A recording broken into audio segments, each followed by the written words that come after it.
بسم اللہ الرحمن الرحیم۔ السلام علیکم۔ ایچ ڈیجیٹل کے ساتھ میں ہوں آپ کا حسین اسکانی۔ آج بات کریں گے پاکستان نے جو اربعین پہ پابندی لگائی ہے، پاکستان کی گورنمنٹ کو خوف کیا ہے؟ یعنی استعماری طاقتیں جتنے بھی ہیں وہ سید و شہداء کے اس چہلم سے خوف زدہ ہیں۔ ہر وہ طاقت خوف زدہ اس سے ہوتی ہے جو اس کے مد مقابل آ کے کھڑی ہو جائے، یعنی وہ بادشاہ یا وہ حکومتیں جو دیکھ رہی ہیں کہ یہ جو چہلم امام حسین ہے اس کی بڑھتی ہوئی تعداد، اور تعداد بڑھنے کے بعد وہ جو لوگوں میں ایک شعوری کیفیت اجاگر ہو جاتی ہے، اس کو ختم کرنے کے لیے ابھی استعمار نے ایک سازش رچی ہے کہ حالات خراب ہیں، وہاں پہ جو ہے نا دھماکے ہو رہے ہیں، پاکستان کے حالات خراب ہیں، کوئٹہ سے تفتان جانے کے لیے راستے پہ جو ہے نا بہت ساری مشکلات ہیں۔ وہ کیوں ہیں؟ جو ہمارے وزیر اعلیٰ محسن نقوی صاحب ہیں، وہ جو بولتے تھے کہ ایک ایس ایچ او کی مار ہیں یہ لوگ، ابھی ایس ایچ او ختم ہو گیا، آپ کی جو ہے نا جرنیل کرنے سارے ختم ہو گئے، اور آپ جو ہے نا ابھی کہہ رہے ہیں کہ حالات صحیح نہیں ہیں اور یہ لوگ نہ جائیں۔ آج سے پاکستان کے مختلف شہروں میں احتجاج شروع ہو گئے ہیں، کس کے خلاف؟ وہ جو کل وزیر اعظم اور محسن نقوی صاحب نے ایک پابندی لگائی ہے اربعین پہ جانے کے لیے، تو اس کے خلاف آج پاکستان کے مختلف شہروں میں احتجاج شروع ہو گئے ہیں۔ اور اسمبلی میں بھی آج علامہ راجہ ناصر عباس جعفری نے سینیٹر ہیں پاکستان میں مجلس شورا المسلمین پاکستان کے، انہوں نے آج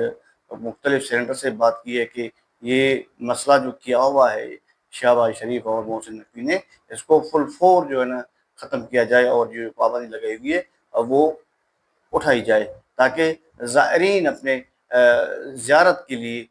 بائی روڈ جو جانا چاہتے ہیں وہ روانہ ہو جائے۔ یہ دشمن کی سازش کے تحت ان لوگوں نے پابندی لگائی ہوئی ہے، کیونکہ دشمن یہ نہیں چاہتا کہ جو یہ اتنا بڑا اجتماع ہوتا ہے اربعین کا وہ کامیاب ہو۔ دشمن نے تو کافی عرصے سے یہ چاہا ہے کہ اس کو جو ہے نا کسی طریقے سے ختم کیا جائے۔ مختلف ان لوگوں نے حربے استعمال کیے، داعش کو لانچ کیا، کبھی کسی تنظیم کو لانچ کیا، کبھی کہاں سے پابندیاں، کبھی کہاں سے پرابلم کریٹ کر رہے تھے، اس وجہ سے کہ یہ جو اجتماع ہو رہا ہے اربعین کا وہ ختم ہو۔ اور جو اصل میں اجتماع ختم کیوں کرنا چاہتے ہیں؟ کیونکہ یہاں سے جو لوگ جاتے ہیں وہاں پہ جا کے دیکھتے ہیں سید شہداء کی قربانی، اور وہاں پہ لوگوں کی مہمان نوازی، اور وہاں سے جو کچھ ثمر لے کے آتے ہیں اپنے ساتھ، وہ نہیں چاہتے کہ وہ لے کے آئیں، کیونکہ اگر وہ ان کے پاس شعور ہوگا، ان کے پاس سیرت امام حسین علیہ السلام کی مظالم جو ہوئے وہاں پہ اس کی جو تفسیر سنی ہوئی ہے، کتابوں میں پڑھی ہوئی ہے، وہ وہاں پہ جا کے دیکھیں کہ یہ مقام امام حسین ابھی کیا ہے اور مقام یزید کیا ہے، کیونکہ یزید جب بادشاہ تھے تب امام حسین کو شہید کیا گیا۔ ابھی بھی یہ جتنی بادشاہت چل رہی ہیں، جتنی حکومتیں چل رہی ہیں، ان کو خوف کس چیز سے؟ ان کو خوف حسینیت سے ہے، اور حسینیت ان کو لے کے ڈوبے گی۔ جیسے آپ دیکھ لیں کہ جتنی بڑی حکومتیں ہیں، مثلا جیسے اب اسلامی ایران آیا تو امریکہ نے اور برطانیہ نے، یورپ نے، مختلف ہمارے عرب ممالک کو ڈرانا شروع کر دیا کہ ابھی انقلاب آ گیا ہے، انقلاب آ گیا ہے، انقلاب آ گیا ہے، یہ انقلاب آپ کے ملک میں آئے گا، یہ انقلاب آپ کے ملک میں آئے گا، آپ کے لوگ بغاوت کریں گے، آپ کی بادشاہت جائے گی، آپ کی بادشاہت جائے گی، آپ کے ملک میں بغاوت کریں گے۔ تو اس حوالے سے وہ ایران کے اپوزٹ کھڑے ہو گئے۔ ابھی ان کو سمجھ میں آ رہا ہے کہ نہیں نہیں، وہ جو باتیں امریکہ ہمیں بتا رہا تھا، وہ جو پمپ کر رہا تھا، وہ جو ابھی تک ہم نے حالات خراب کیے ہوئے تھے، راستے بند کیے ہوئے تھے ایران کے، اور مختلف جو ایران کے ساتھ الحاق میں لوگ ہیں، ممالک ہیں، ان پہ جو ہے نا پابندیاں عائد کی ہوئی تھی ان لوگوں نے۔ ابھی ان کو تھوڑا بہت سمجھ میں آیا ہے، زیادہ سمجھ میں نہیں آیا۔ زیادہ اگر ان کو سمجھ میں آتا تو ابھی 4-5 دن پہلے ایک خانہ کعبہ میں واقعہ ہوا ہے کہ ایک بندہ فلسطین کا پرچم لے کے وہاں پہ کھڑا ہو گیا، اور وہاں کی حکومت نے خانہ کعبہ کے سامنے اس بندے کو گرفتار کر لیا۔ یہ کیا توقع؟ وہ بندہ وہاں پہ پرچم اٹھا کے خانہ خدا سے، خدا کے ساتھ مخاطب ہو کے فریاد کر رہا تھا کہ فلسطین کی سنی جائے، فلسطین کی مدد کی جائے، فلسطین میں نسل کشی ہو رہی ہے، فلسطین میں روزانہ کے بنیاد پہ ہزاروں لوگوں کو شہید کیا جا رہا ہے، صرف وہ پیغام پہنچانا چاہتے تھے کہاں پہ؟ ایک تو خدا کی بارگاہ میں، دوسرا وہاں پہ جتنے لوگ موجود تھے مسلمان، ان کو یہ بتلا دینا چاہتے تھے کہ فلسطین کو یاد کریں، آپ خدا کے گھر کا طواف کر رہے ہیں، دیکھیں کہ میں ایک فریاد لے کے کھڑا ہوا ہوں، اور یہ فریاد یہ ہے کہ فلسطین کی مدد کی جائے۔ وہاں پہ اس بندے کو کیا کیا؟ گرفتار کر دیا گیا۔ ابھی بھی دیر نہیں ہوئی ہے، شہباز شریف جو ہے جس نے یہ اقدام کیا ہے، پابندی لگائی ہے فل فورس کو، شہباز شریف کے لیے اچھا ہے کہ وہ اس کو ختم کرے تاکہ لوگ جو ہے نا امام حسین السلام کی زیارت کے لیے روانہ ہو۔ اب بات کریں گے کہ غزہ کی حمایت میں کون کون سے ممالک ہیں اور کون کون سے ممالک صرف باتوں کی حد تک ہیں۔ تو سب سے پہلے بات کریں گے کہ ایران کی کھلم کھلا حمایت غزہ کو پہلے بھی تھی، ابھی بھی ہے، اور انشاءاللہ آئندہ بھی جاری رہے گی۔ اس کے ساتھ ساتھ شام کے کچھ گروپ ہیں سیریا کے، ان کی حمایت بھی حاصل ہے مظلوم فلسطینیوں کو۔ اس کے بعد عراق کے کچھ گروپ ہیں، ان کی حمایت بھی حاصل ہے فلسطین کو۔ لبنان کی گورنمنٹ کی صرف نام کی حد تک ایک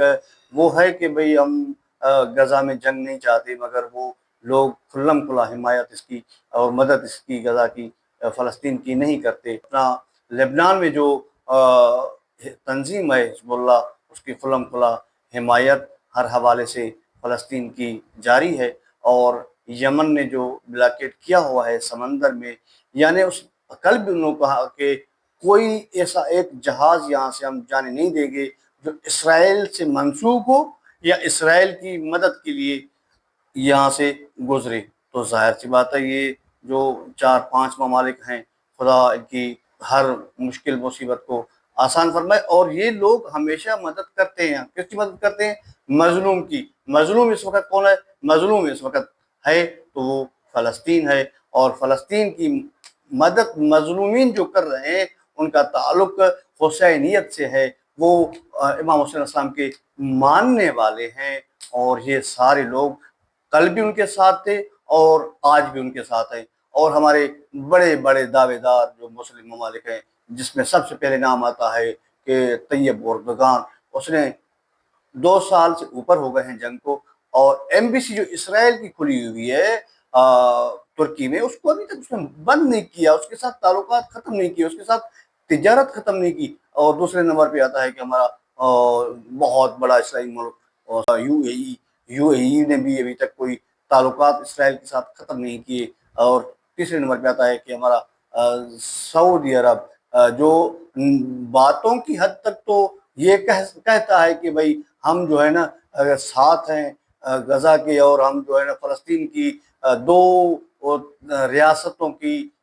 بنیاد پہ ہم چاہتے ہیں کہ یہ جدا ہو اور جنگ بندی ہو۔ صرف جنگ بندی، یہ اپنے اگر جو وسائل، جو چیزیں امریکہ کو، اسرائیل کو یہ دے رہے ہیں مسلمان ممالک، نام نہاد مسلمان ممالک، یہ اگر بند کر دیں تو غزہ میں جنگ کل بند ہو جائے گی۔ یہ تو بیچارے کچھ بھی نہیں ہیں، قطر ہے، یہ لوگ اگر یورپ کا اور امریکہ کا گیس پٹرول بند کر دیتے ہیں تو یہ لوگ جو ہے نا مجبور ہو جائیں گے کہ ایک دن میں غزہ کی جنگ جو ہے نا بند کی جائے۔ ابھی ٹرمپ کیا بولتا ہے کہ ہم ابھی اسرائیل کے ہاتھ میں ہے کہ اسرائیل کیا کرنا چاہتا ہے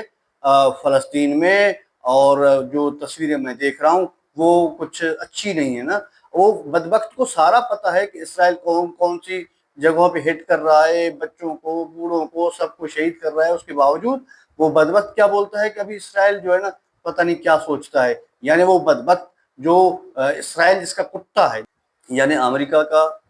کیا ہے اسرائیل، ہم تو کہتے ہیں کہ یہ جو ہے نا پالا ہوا ایک کتا ہے جو مڈل ایسٹ میں امریکہ نے بٹھایا ہوا ہے، جو سب کو ڈراتا ہے۔ یہ نہ اسرائیل پہلے کوئی ریاست تھی، نہ ہے، نہ انشاءاللہ آئندے کبھی یہ ریاست بنے گی۔ یہ ایک چھوٹے سے ٹکڑے پہ یہ کو مسلمانوں نے ہی بسایا، مگر اب وہ قبضہ کر کے اتنی جگہوں پہ آ گئے ہیں کہ ابھی جو چاہتے ہیں کہ شام پہ بھی قبضہ ہو جائے، عراق پہ بھی ہو جائے، یمن پہ بھی ہو جائے،